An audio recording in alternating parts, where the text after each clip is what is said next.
as a wave or becoming waves, then what's there to create this wave? Because with water, you have water and wind, whereas they're claiming just light. So if light is the medium, because that's what they're stating, all the photons behave as a wave, then what is driving the wave or what is creating the wave? Because in reality, a real wave requires liquid and wind. Or the moon. Air. The moon, yeah, maybe. The counter space is doing it, Brian. You know, that non-physical background. But that's how ridiculous it is, because all the photons, which are singular things, must behave in a uniform fashion as a wave, but a wave then requires a causing agent. It requires a causing agent.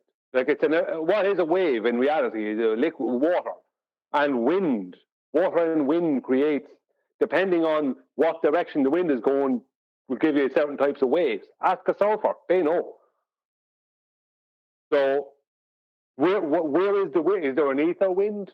Is that where I mean? But then how can the ether be darkness? What? Whatever. Well, first we got to look at. Remember, this requires a vacuum first, right? For the propagation. Can anyone tell me where there's a vacuum in nature? There isn't. There is a mid-grade vacuum up high in the sky, but that requires a container. No. I don't know. No. By NASA's definition of what? The vacuum starting with a pressure description at sea level. You can describe a difference in pressure as a arbitrarily ascribed on a scale vacuum. Yeah, you can do that arbitrarily, Brian. Yes, that's strictly speaking true. Yeah, it's just a low pressure. Let's be more specific then. Please show a high vacuum in nature. What? That is a vacuum defined as 10 to the negative 3 to 10 to the negative 9 torr. Oh, I thought you meant like a Henry in a crack factory. Yeah, but 10 to the negative 3 torr is still a positive pressure, right? Are you asking for a true vacuum? You're asking for like a true, like an absolute zero vacuum, right? No, I'm not asking for that. I just asked for a high vacuum. And I just defined it 10 to the negative 3 times 10 to the negative 9 torr in nature. You know, like a Dyson in a marijuana plantation. Well, the clarification was for the audience because some people think that vacuum can just mean differential pressure. I thought it meant screaming in my ear. That's what I thought it meant, John. So we don't have a vacuum. This is what we call in the industry a cluster effort. There's no coherency anywhere. They're all over the place. Can darkness be a wave? Can darkness be a wave? I'm going to go with, yeah, it can, yeah. That's what they're claiming. It's what they're claiming. They're claiming that ether is always there, right? That it's always there, and light propagate or light is excited. Light is always there because ether is always there, and it's excited. So when you see darkness, there's actually light there, but it just hasn't been excited. So there's a word for that. Yeah, it's not. So it is omnipresent. Yes, it has to be. Yes, it has to be. Like God.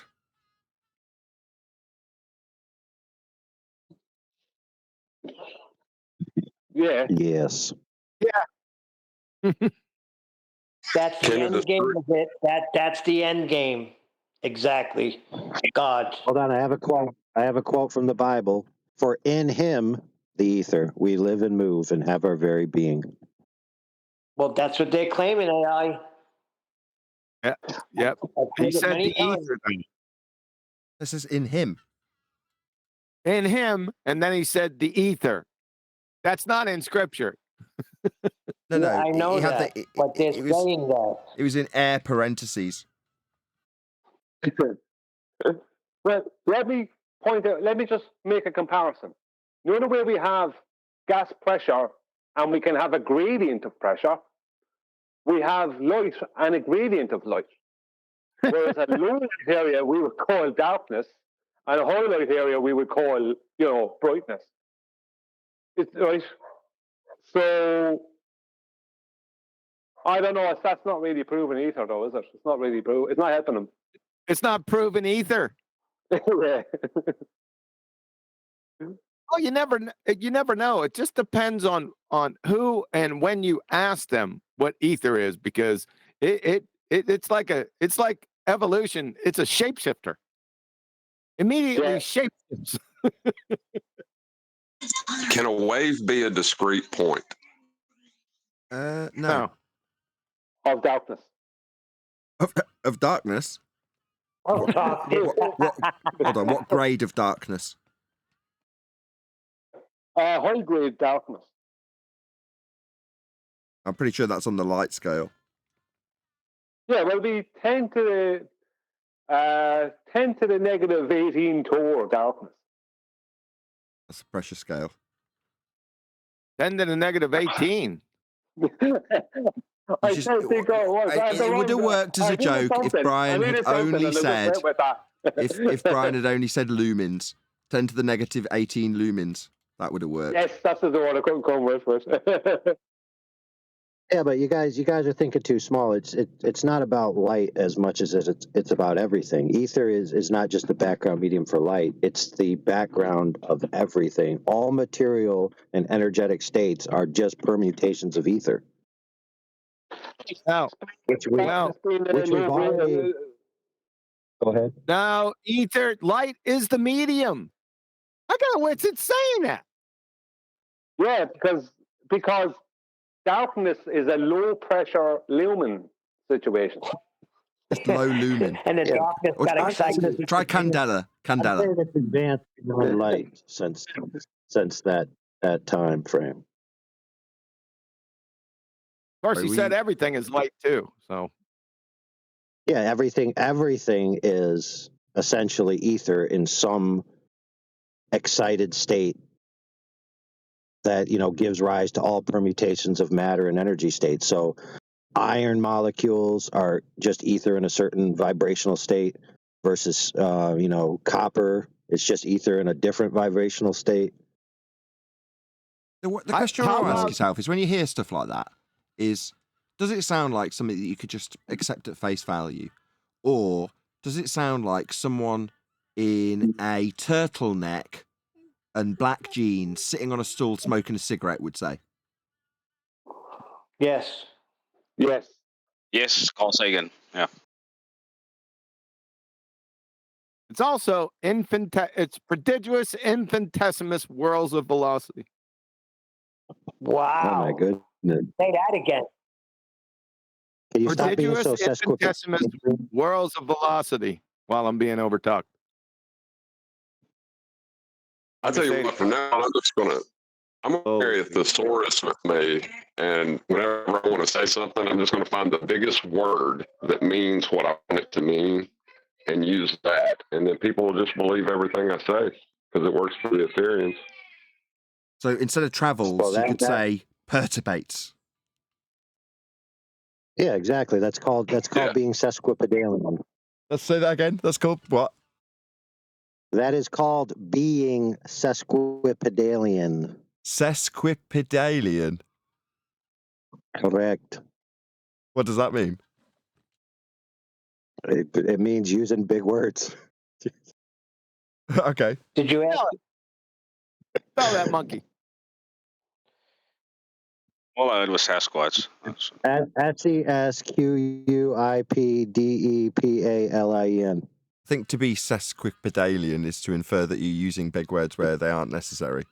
In other words, walking along the street, it doesn't need to be described as you traversing or, more complex and long words without need.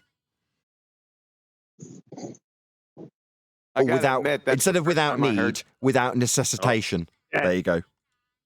I gotta Hey, admit, this is the first time I heard that word, and he is absolutely correct. Did you find out the other word, Nathan, that you were waiting for refracted to give us? Oh yeah, refracted. When you're describing the whole of the solar, not the solar system, the whole of the universe, there's a specific plane that NASA refer to when describing the plane of the universe. What's that plane called? The celestial plane, isn't it? Well, it's asymptotically flat space time. Is that what you're talking about? That's the one. Say it again. That's the one, Brian. Yeah, I wouldn't remember that. Neither would I. Asymptotically flat Hold on, space hold time. on. Yeah, hold on, you sesquipedacious dudes. We need to describe what asymptotic means for the low brains. That would be me. That means it has one appearance, but when zoomed out, it changes. Like how they say Earth's flat, but when you zoom out, it's actually curving. That'd be asymptotically curved. The universe appears to be curving because of the celestial sphere, but when you zoom out, it's asymptotically flat. So what do you describe if it's the reverse of that? So in Google Earth, when you zoom in, it represents, like, if you want to call it street view, just for ease of Asymptotically curved. That's what the reverse. Oh, asymptotic. Okay, yeah, that makes sense. Yeah. Oh, we're learning big words today. Jolly good. John, refracted, not Kiwi. See you there for a second? Yeah. How? Let's just say I'm in a really dark place. Then what pressure of lumens am I in? 0. Well, you can't have I would 0. say There's no such thing as total darkness. I said really dark, not total dark. You're in a category with pressure. Well, how do I calculate a gradient then of light, a light gradient? In lumens. Not calculated. It's arbitrarily ascribed on a scale. Yeah, lumen pressure. Yeah, well, it's not a lumen pressure. It's just comparable to something. You just describe something as a scale. So for candela, it's 1 candle in a given space. I think it's at 1 meter or something like that. But you just have to define it with something and then add to that as a scale and then put numbers up it. It's totally arbitrary. Yeah, but hold on, I'm nearly there. Hold on. You just can't do that with darkness, right? Once you get to, it's like saying negative pressure. Yeah? Once you get to 0 particles in a given amount of space, and you're going to define it as that amount of space with 0 in it, yeah, that's it. That's the end of that arbitrarily described scale. You can't have negative pressure, and you can't have negative candela or negative lumens. Yeah, I said really dark, but that means there's still some lumens in there. Yeah, I'll grant you that. But it's a bit crap in our descriptions. But everything you describe in terms of how dark something is, if you're going to force me to say it, but it is going to always be on a light scale that we arbitrarily ascribe to it, like candela or lumens, where it's going up in scale or a fraction of whatever you've arbitrarily described it with, a fraction of 1 candle at 1 meter.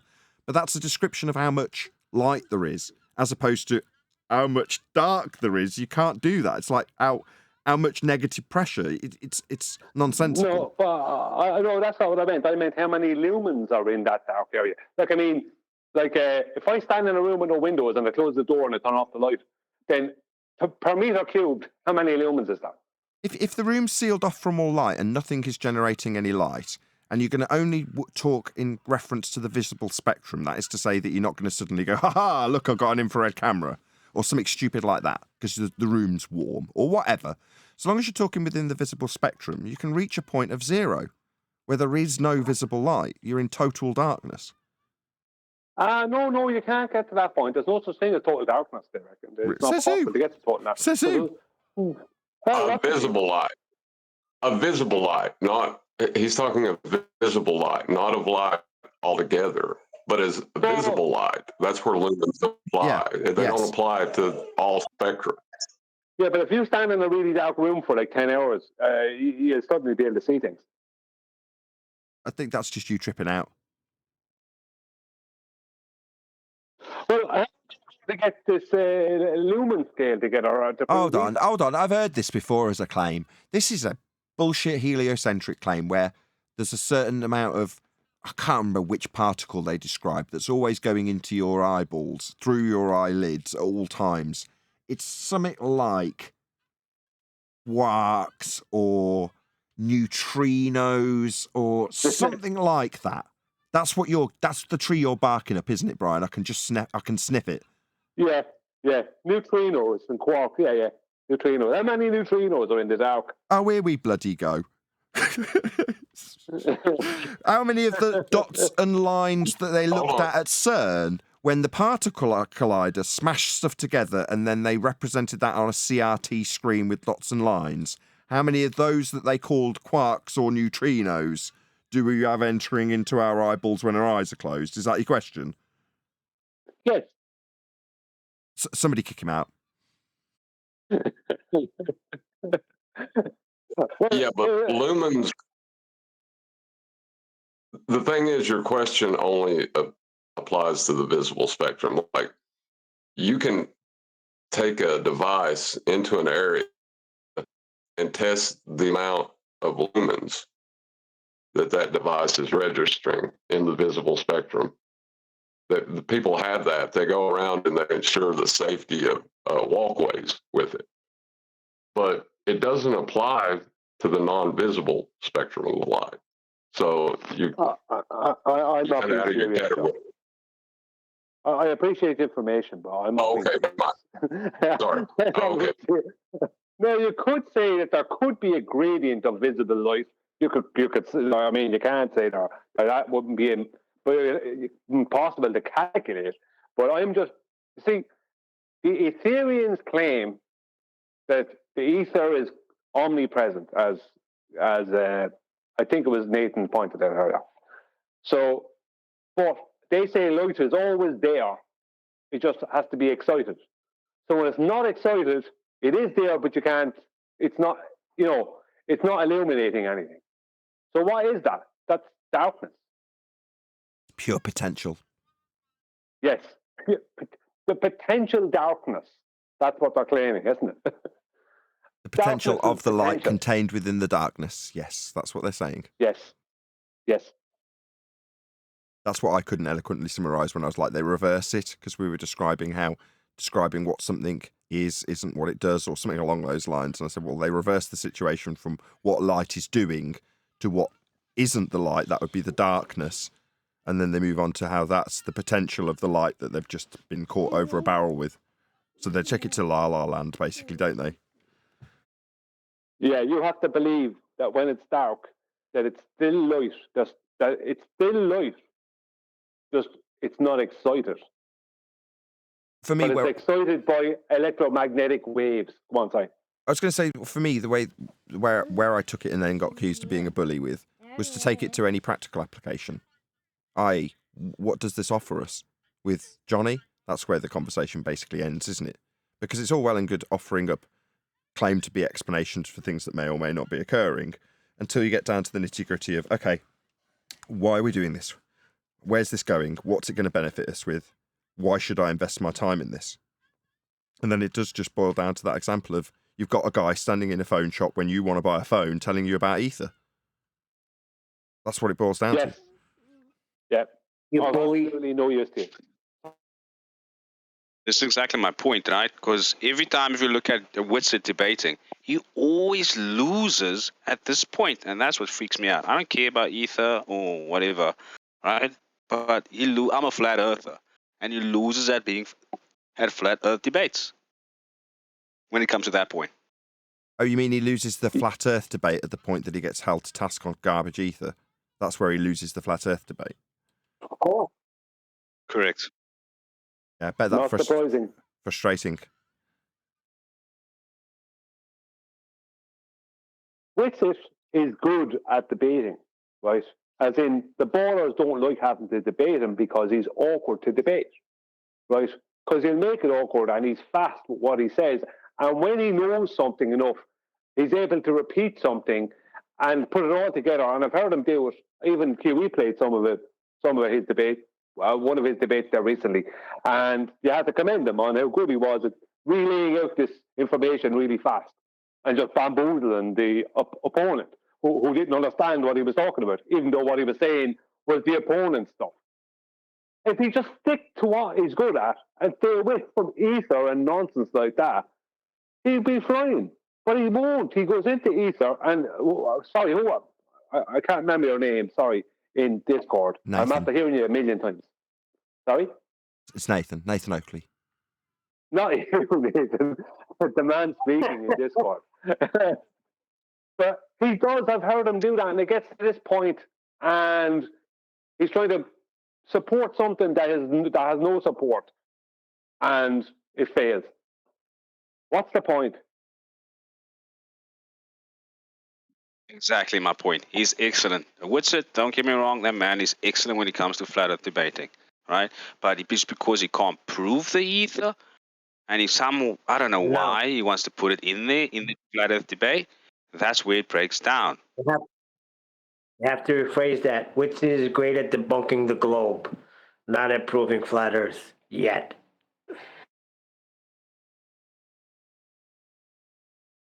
Well, I debated Witsit some months back, and I hadn't even researched. I couldn't even remember what Nicholas Morley was. Couldn't remember. I'd forgotten what it was. And I'd forgotten that I'd forgotten until I was in the debate. It wasn't my claim, so I didn't have to know much about it. But he should have been able to annihilate me in that debate if ether was real. But he couldn't, because ether wasn't real. He couldn't support it. I mean, everything should have been on his side. I couldn't even remember what the Mickelson Morley was. So I should have been annihilated. But it didn't happen because ether is not real. He can't prove it because it's not there. It's a pre-assumption, a belief system. That's all it is. It's pointless. It's pointless. Like, I mean, Lite is my weakest subject. And as I said, I couldn't even remember half of the things I was supposed to know before I went into it. And he still didn't. I still didn't beat me. He has to believe into nonsense simply because he can't prove it.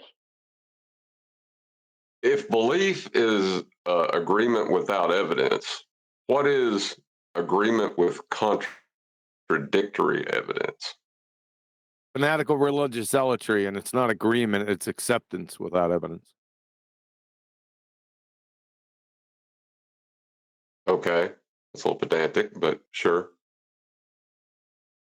Agreement and acceptance are two different things. Can we find out what the elephant hurling fallacy was? I'd like to know. Yeah, I did. I looked it up after QE pointed out I was wrong. It's where you say like the body of science, and you just keep it real general like that. It's to imply it's a mix between two fallacies. It's a burden proof reversal and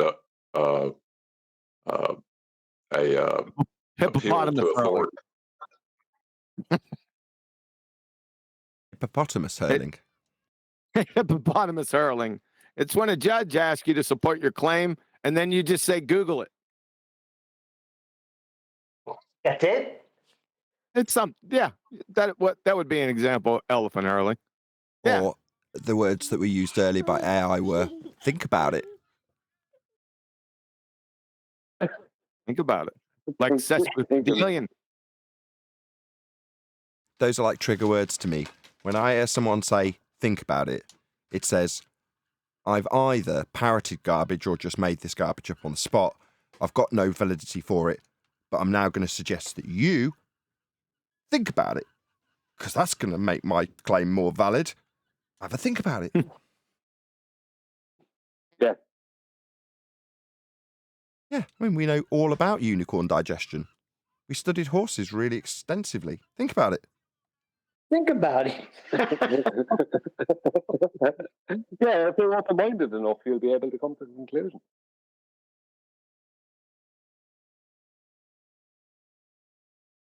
Right, that's going to be the end of this show, I think. With that, I'm going to say a huge, massive, enormous thank you to both Discord and G Plus panels for making today's after show possible. And of course, a massive thank you to all of you in either Nathan Oakley 1980 or Nathan Oakley Premiering streams. Hopefully smashing the super chat, liking, commenting, sharing, subscribing, hit me up on the coffee link and all that good stuff. I've been Nathan Oakley and I will see you all in the next video.